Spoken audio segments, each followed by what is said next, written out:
Welcome to one of the most shocking cases ever reported in Natchez, Mississippi. Before we start, please tell us where you are watching from and what time it is right now in the comments. We want to know where these documented accounts go and what times of day or night they reach. In 1840, the first rumors about what happened at Thornhill Plantation started to spread through Adams County.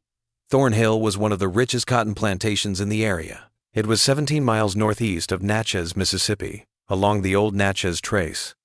The main house, a grand white column structure overlooking acres of cotton fields, had been built just 20 years before by its owner, a man whose name would become known in the area as a cruel person who planned things out. A man with serious injuries staggered into the Natchez town square on the morning of the 7th of January 1840. His clothes were ripped, his feet were bleeding, and his eyes were wide with fear. The Mississippi Free Trader newspaper reported on January 8th that the man fell down at the courthouse steps and could barely speak. He said his name was Elijah Walker and that he worked as a house servant at Thornhill Plantation. The newspaper said that Walker was quickly taken to the doctor's office on Main Street, where he was treated for what looked like gunshot wounds to his leg and shoulder, as well as a lot of cuts that looked like they were caused by running through thick woods. That afternoon, Walker told the county sheriff something that would start one of the most disturbing investigations in Adams County history. But, like so many other times and places, what happened next was a string of convenient omissions, lost records, and denied justice. It might have stayed a secret if not for a bunch of letters found while the Adams County courthouse was being fixed up in 1962. William Harrison owned the Thornhill Plantation. The Harrison family moved from Virginia to Mississippi Territory in 1810 and quickly became well-off cotton farmers. William, the oldest son, got the plantation from his father in 1834. The county records show that the plantation had 53 slaves and made more than 300 bales of cotton every year. What set Harrison apart from his peers was not his wealth or the productivity of his plantation, but rather the fact that he was known for being quiet. People who lived near him said he didn't talk much and didn't go to many social events, which were very important to planter society in antebellum Mississippi. The Natchez Historical Society has the Harrison Family Bible, which shows that William married Caroline Blackwell in 1828. They didn't have any kids, and Caroline didn't go to many public events. Margaret Reynolds, a neighbor's wife, wrote in her diary that Caroline was fragile and stayed in her rooms. The plantation house was at the end of a half-mile-long drive lined with oak trees. 4 huge Doric columns held up a triangular pediment on the main building. Wide galleries went around both floors.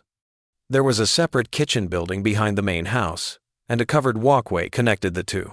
The enslaved people lived in the quarters beyond that. A thick patch of forest to the east of the main house stretched for about 2 miles before reaching the property of the plantation next door. Later on, Walker's testimony would focus a lot on this forest. The events of January 6, 1840, as pieced together from Walker's account and later findings, started like any other winter evening on a plantation of that time. It was early January, and the workers had come back from the fields. Sheriff Thomas Moore wrote down Walker's testimony, which said that Harrison called 6 of his house servants to the dining room of the main house after dinner had been cleared. Elijah Walker was 32, Samuel Johnson was 25, Mary Williams was 29, John Davis was 41, Sarah Brown was 22, and James Smith was 38. Harrison is said to have told them that they would be taking part in what he called an entertainment for himself and 2 guests who had come that afternoon. Harrison then talked about what he called a hunting game. Walker said that Harrison told him that the 6 servants would get a 30-minute head start to run into the woods in the east. After that time was up, Harrison and his guests would ride along on horseback with hunting rifles. Harrison called it a game, and it would go on until dawn. People who could avoid being caught until sunrise would get special privileges on the plantation, but those who were caught would be punished. Walker's story shows that none of the servants were brave enough to openly question these orders. Matthew Wilson, the plantation overseer, took them to the edge of the forest and gave each person a small bag with a piece of bread and a flask of water in it. It was cold outside, with temperatures close to freezing, and none of the people taking part were dressed properly for the weather. The moon was in its first quarter phase, so the trees' bare branches didn't let in much light. Walker says that Wilson shot a gun into the air at 8 p.m., which Harrison called the start of the hunt. The 6 servants ran off into the woods in different directions. Walker said that at first he went straight east, moving as fast as he could through the underbrush. Then he changed his mind and went north, hoping to throw off anyone who was following him. What Walker said next in his testimony showed how terrible Harrison's game really was. Walker heard the first gunshot in the distance after about an hour of stumbling around in the dark. He then heard what he said was a woman's cry that was cut short. Later that night, he heard 2 more shots in quick succession from a different direction, and then there was silence. Walker is said to have spent the night moving between hiding places in the densest parts of the forest. He talked about crawling through frozen creek beds, hiding under fallen logs, and even climbing a tree at one point to avoid being seen when he heard horses coming. He found Samuel Johnson hiding in a hollow at the base of a big oak tree just before dawn. The 2 men whispered to each other for a short time, trying to figure out how many of their group might have made it through the night. Walker said that at this point, they heard horses coming. Johnson ran one way and Walker ran the other way. After that, Walker heard 2 gunshots and then the sound of a man in his last moments of pain. One of the riders saw Walker himself a few moments later. A bullet hit him in the shoulder, but Walker kept running. A second shot hit him in the leg, and he fell down. Walker told the sheriff that he then crawled into a thicket of briars, which made it hard for the horsemen to follow him because the thorns were so thick. He said he heard Harrison say, "Leave him. The game is almost over, and this one has earned his wound." Walker pulled himself to the edge of the forest as the sun rose, knowing he couldn't go back to Thornhill. He started the long, painful trip to Natchez. During the day, he stayed hidden along the trace and only moved at night. It took him a whole day to get to the town, where he fell down in the square as described above. The sheriff's first reaction to Walker's story was written down in his official report, which was filed on the 10th of January, 1840. Sheriff Moore and 2 deputies rode to Thornhill Plantation the same day that Walker gave his testimony. The report says that when they got there, the plantation was running normally, with workers in the fields and Harrison at home. When Walker accused Harrison of something, he was shocked and said he didn't know anything about it. He said that Walker and 5 other servants had run away 2 nights before, taking food and other supplies with them. Harrison showed a document he said he had made to report the runaways, which was dated January 7th. Harrison let the sheriff look around the property and talk to other workers. During this first investigation, there was no proof of the hunt. When asked separately, the other servants in the house said they didn't know anything about hunting games and backed up Harrison's story about the 6 runaways. The sheriff's report says that Mr. Wilson, the overseer, was present for all of the interviews, which is normal for these kinds of properties. What happened next tells us a lot about how justice worked in the South before the Civil War. Walker was charged with being a runaway and making up false accusations against his owner while he was still at the county infirmary recovering from his injuries. No one ever found the other 5 servants. Harrison asked the county for money to replace his lost property, and they agreed in April of that year. It seemed like the issue was over. The case got a new twist when a packet of letters was found during the courthouse's renovation in 1962. The letters between Sheriff Moore and District Attorney Francis Parker showed that Moore had serious doubts about Harrison's story. In a letter dated the 20th of January 1840, Moore wrote to Parker, "I am troubled by certain inconsistencies in the statements provided by the plantation staff." Several individuals appeared to be in considerable fear when questioned, beyond what would be expected in such circumstances. Furthermore, I observed what appeared to be recently disturbed ground in several locations in the wooded area east of the main house, though Harrison claimed these were merely the result of wild hogs rooting for food. Parker's response, dated January 25th, said to be careful. While your concerns are noted, the social and economic position of Mr. Harrison makes any further investigation problematic without substantial evidence. The testimony of a single runaway servant cannot be considered reliable proof against a man of Harrison's standing. I recommend this matter be closed pending the discovery of additional witnesses or physical evidence.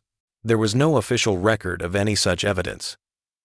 Walker stayed in jail until May 1840, when he died from what the infirmary doctors said were complications from his wounds and a fever that couldn't be traced. The county death register says that his body was buried in an unmarked grave in the county potter's field. The Mississippi Historical Commission did an archaeological survey in 1958 that brought the story back to life. Researchers found what looked like a mass grave in the woods east of where Thornhill Plantation's main house used to be while they were doing a routine check of antebellum plantation sites. The house burned down in 1865 during the last days of the Civil War, and the property has changed hands several times since then. 5 people were found in the grave after it was carefully dug up. Forensic analysis, which was limited by the technology of the late 1950 seconds, found that all 5 had died from gunshot wounds. The report that was sent to the commission but never made public said that the way the bodies were arranged suggested they had been buried quickly and that physical evidence showed that the victims had been doing hard physical work just before they died.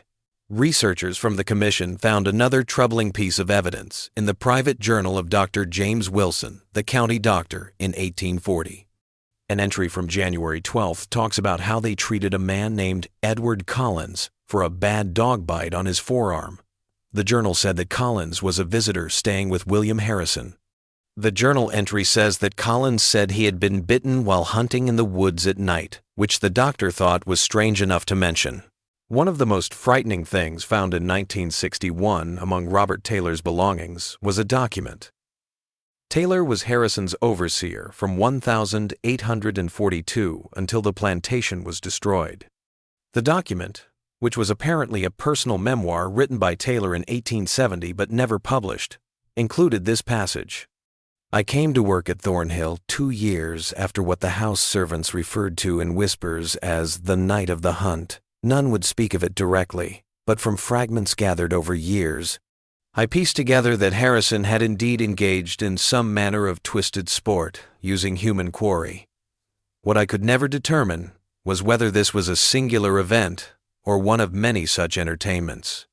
Harrison himself was a cold man who took little pleasure in anything save his nightly brandy and his books on Roman history.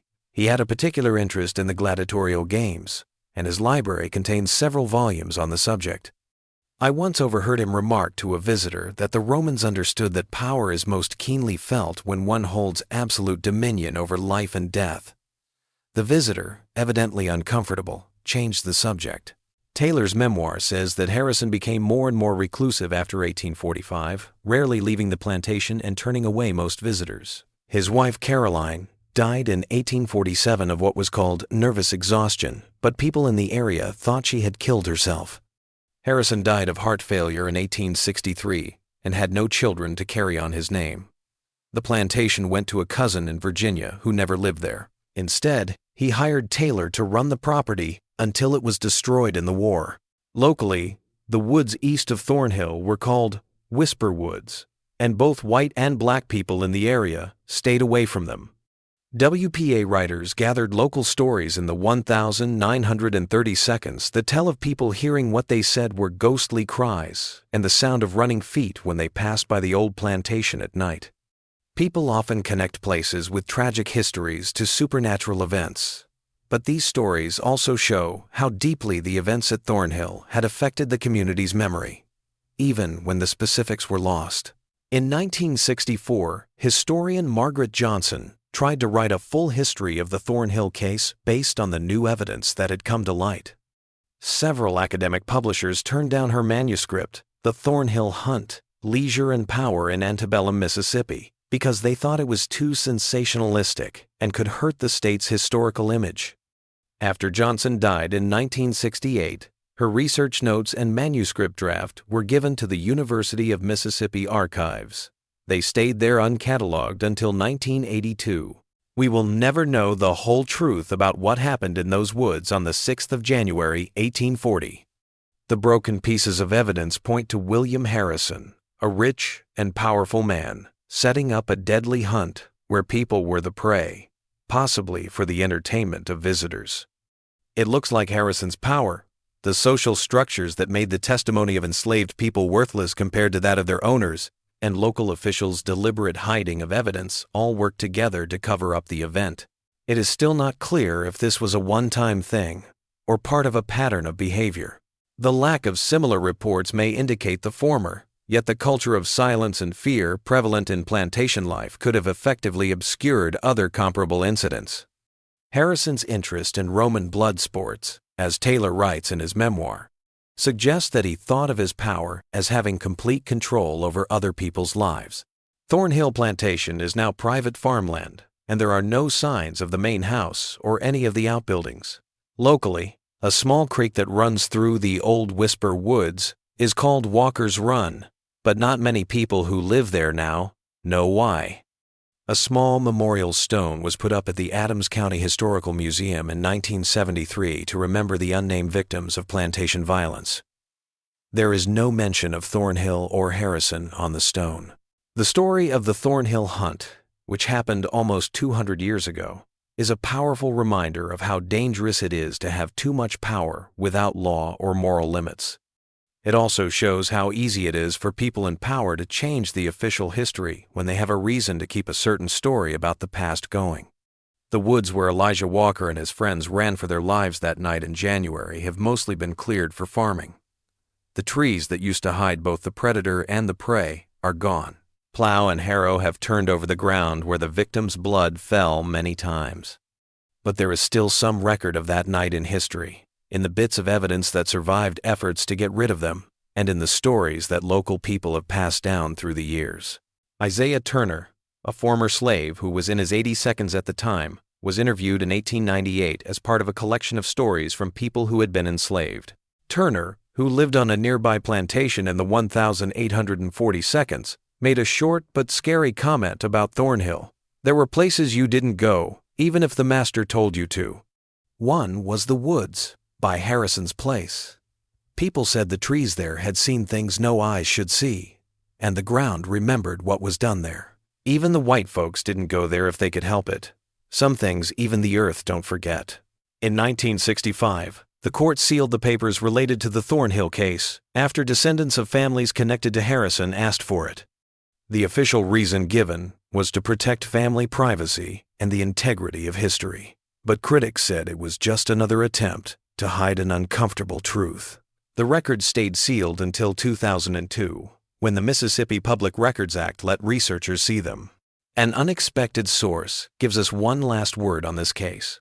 A small metal object was found near the mass grave during the first archaeological survey of the Thornhill site in 1959. At first it looked like a button, but when we looked closer, we saw that it was a pocket watch case that had been crushed and tarnished by time. There was a piece of paper inside with faded writing that said, "Remember us." The handwriting was never found, and the watch case is now in the Mississippi Department of Archives and History's archives.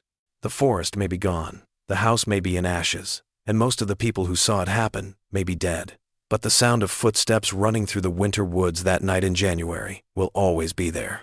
It reminds us that history isn't just what we read in books or learn in school. It's also what we hear in whispers, feel in unexplained fears, and tell stories about places where we think something terrible happened. And maybe, in the end, the real legacy of Thornhill and William Harrison is not the cotton they made or the money they made, but the horror that was buried badly with its victims. This horror, as Isaiah Turner said, is something that even the earth can't forget. Rachel Montgomery, a graduate student in anthropology at Tulane University, started working on a dissertation about oral histories of violence in the antebellum South in 2005. Montgomery's research required her to speak with several older people who lived in Adams County and whose grandparents and great-grandparents lived there when Thornhill Plantation was in operation. One of the people interviewed was 3-year-old Esther Jenkins, whose grandmother worked as a house servant on a plantation next to Thornhill. Montgomery's field notes, which are kept in Tulane's special collections, say that Jenkins told a story that had been passed down through her family about the master who hunted people. Jenkins told Montgomery, "My grandmother didn't talk about it much. Even years later, when she was an old woman and I was just a child, she would only say that on certain nights, especially in the winter when the trees were bare, Mr. Harrison would have visitors come to Thornhill. Men from other plantations, sometimes men from as far away as New Orleans or Mobile. And on those nights everyone knew to stay inside and not to hear anything they might hear coming from the woods. When Montgomery asked for more information, Jenkins reportedly got angry and said, "Some stories ain't meant to be told in full. Some evil is best left buried." However, she did add one detail that other accounts don't have. My grandmother said that Harrison would sometimes make the people he hunted wear little bells, so he could hear them moving through the brush. She said the sound of those bells would sometimes come back in her dreams 50 years later. An inventory of Harrison's personal effects done after his death in 1863 confirmed this detail about bells in a way that was not expected. The Adams County Records Office has a copy of the document that says Harrison had one box containing 4 small brass bells of the type commonly used for pets or falconry. The inventory says that the bells were found in Service Tea Night, a locked drawer of Harrison's desk. A distant relative who had inherited Carolyn Blackwell Harrison's diary gave it to the Mississippi Department of Archives and History in 1967. This was another important source. The diary, which covers the years 1838 to 1842, has a few vague references to her husband's parties. An entry dated December 30th, 1839, just days before the incident reported by Elijah Walker, reads, "William has invited the Collinses and Mr. Peyton for the first week of January. He speaks of organizing another of his night hunts, which fills me with dread. I've taken to stopping my ears with cotton wool on such nights, though it does little to muffle the distant sounds. I have begged him to discontinue these amusements, but he only reminds me that his business affairs are not my concern. I find myself increasingly confined to my rooms, as I cannot bear to look upon the faces of those who serve in this house, knowing what some of them may soon endure." The diary doesn't say anything about the 6th of January, 1840, the night of the hunt Walker talks about. The next entry is on January 10th and is only one line long.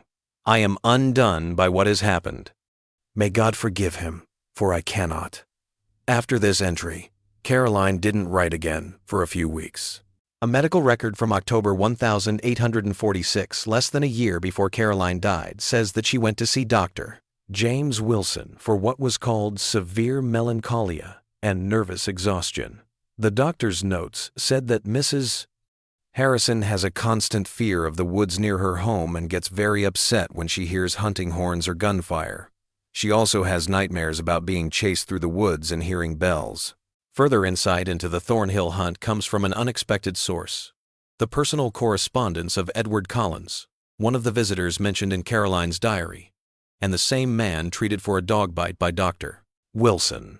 The Virginia Historical Society has letters from Collins to his brother in Richmond, Virginia, that hint at his time at Thornhill. Collins wrote in a letter dated the 15th of January, 1840, "My visit to Mississippi was cut short because of an unfortunate event that happened while I was enjoying the local sporting traditions, which I don't want to go into too much detail about. Let's just say that our host's idea of entertainment is very different from what is considered acceptable even by the most liberal standards of our acquaintance. I got hurt, which, while not life-threatening, has made me wary of accepting invitations to isolated country houses, especially those from William H."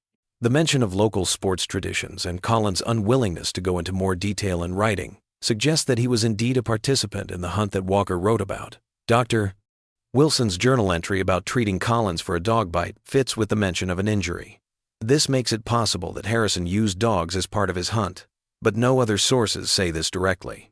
Harrison got into a legal fight with a plantation owner next door over property lines in 1858, 2 years before he died. Several people who had worked on both properties gave depositions during the course of this lawsuit.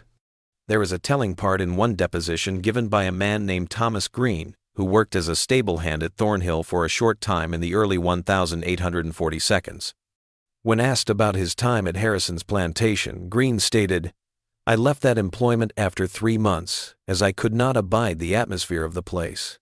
The master had strange ways and cruel amusements that I will not speak of directly. I will say only that there were nights when he and his guests would ride out with rifles and return before dawn. and after such nights, there would often be fewer faces among the house staff. New people would appear in the following weeks, and no mention would be made of those who were gone.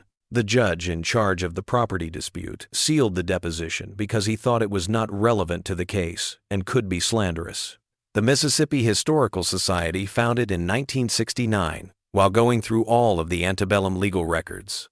Archaeological finds give the Thornhill story a new twist. In 1984, a team from the University of Mississippi looked at the site more closely, using better tools than were available in the 1,950 seconds. Researchers found what looked like a small building, about half a mile east of the main house site, deep in what would have been the woods. The foundation of the structure looked like it could support a building that was about 12 feet by 16 feet, with only one door and no windows. Researchers found an unusual number of small metal artifacts inside and around this foundation. These included pieces that were identified as parts of handcuffs or shackles, several spent rifle cartridges from the 1,830 seconds and 40 seconds, and, most disturbing, 3 small brass bells that were like the ones in Harrison's inventory. The Journal of Southern Historical Archaeology published an archaeological report in 1986 that said the building might have been used to store hunting gear or as a temporary holding area for people who were part of Harrison's hunts. The report said that the building's location, deep in the woods and away from other plantation buildings, suggested a desire for privacy and isolation that fits with stories of secret activities. In 1991, historians were able to look at the business records of a Natchez merchant named Jeremiah Powell, which gave them more proof. These records, which cover the years 1835 to 1850, show that Harrison bought a lot of strange things in December 1839, just a few weeks before the hunt in January. These included 6 pairs of light running shoes that were said to be good for sports, 12 small brass bells, 4 hunting horns, and a set of 6 white linen shirts that were all the same size. The same records show that Harrison made almost the same orders in December 1837 and again in December 1841. This suggests that the hunt in January 1840 was not an isolated event. From these bits of evidence, a disturbing pattern emerges.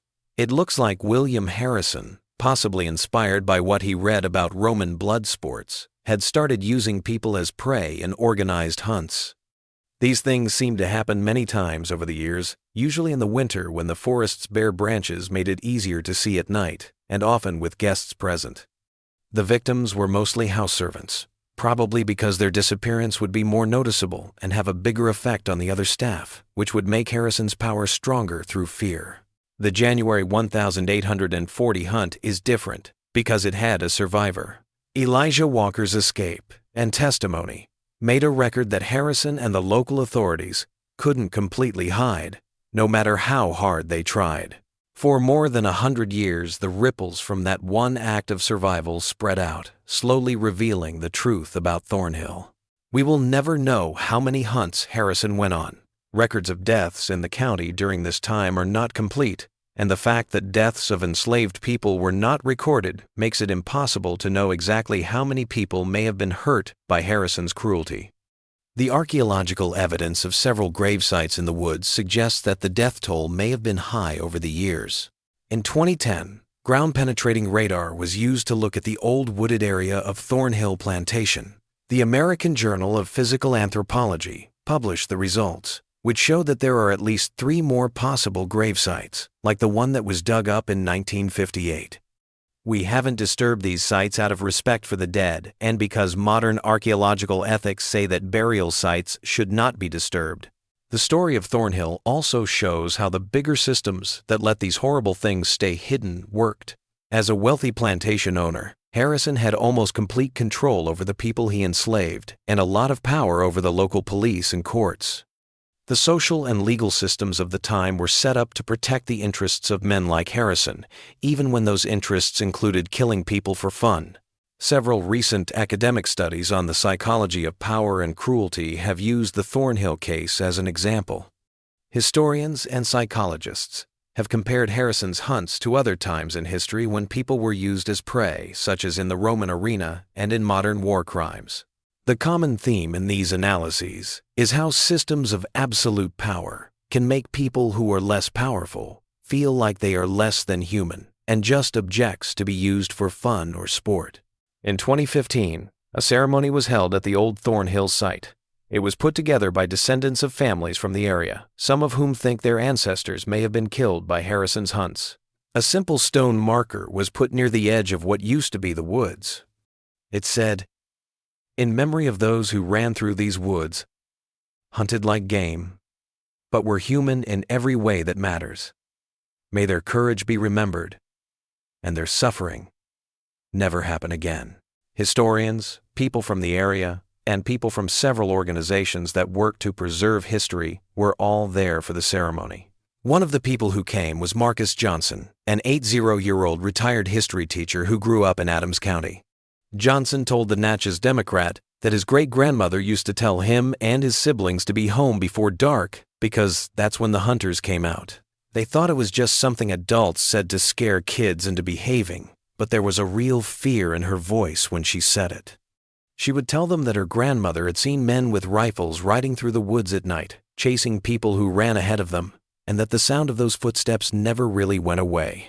I didn't understand what she meant until I was much older and learned about what happened at Thornhill. People mostly grow soybeans and corn on the land where Thornhill Plantation used to be. The current owner, a corporate agricultural company that bought the land in 1998, has allowed some archaeological research to be done, but they have turned down requests to build a permanent memorial or museum on the site. In a 2016 interview, the company's spokesperson said, "We acknowledge the historical significance of the property, but our primary responsibility is agricultural production. However, local residents say that farm workers often refuse to stay on the former Thornhill property after dark, especially in the area that used to have woods." In 2018, a worker who didn't want to be named told a researcher, "There's something not right about that place when the sun goes down. You hear things, running, footsteps, and sometimes what sounds like bells. And there are spots where the crops don't grow right." No matter what you do to the soil, the old folks say those are the places where people died running from Harrison and his friends. I don't know about all that, but I know I don't stay there after sundown. The story of William Harrison and his human hunts has become part of the region's folklore, along with other dark stories about life on plantations that are still told today. Like many stories like this, it is both a reminder of specific historical crimes and a broader metaphor for how slavery makes people less human.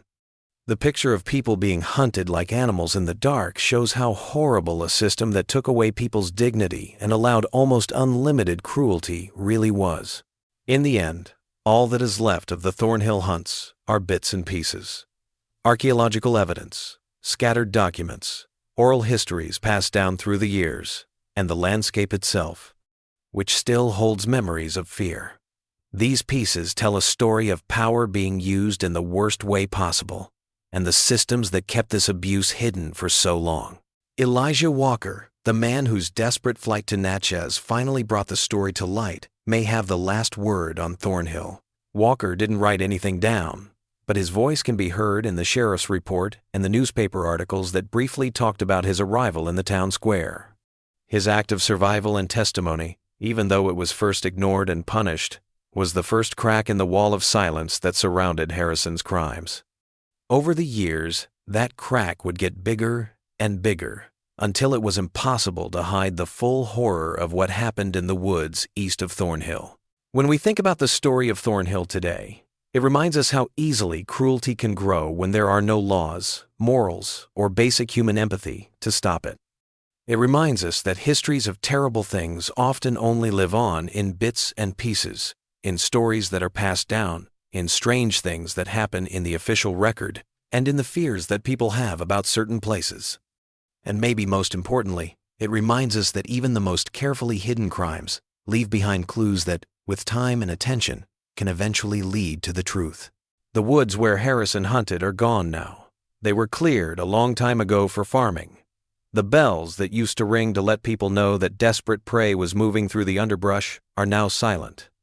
There are only a few old photos and architectural drawings of the plantation house where Harrison planned his parties. These are kept in the state archives, but the story goes on, passed down from one generation to the next. This makes sure that the victims of Thornhill, those who ran through the winter woods with the sound of hoofbeats and hunting horns behind them, are not completely forgotten. There is a small amount of justice in that memory, even though it is not perfect. It has been a long time coming, but it will not be denied. And the shiver that runs down the spine of those who hear the story of the Thornhill hunts may be a sign of the fear that people felt when they ran for their lives through those dark woods, with the sound of bells giving away their every move, on cold January nights almost 200 years ago.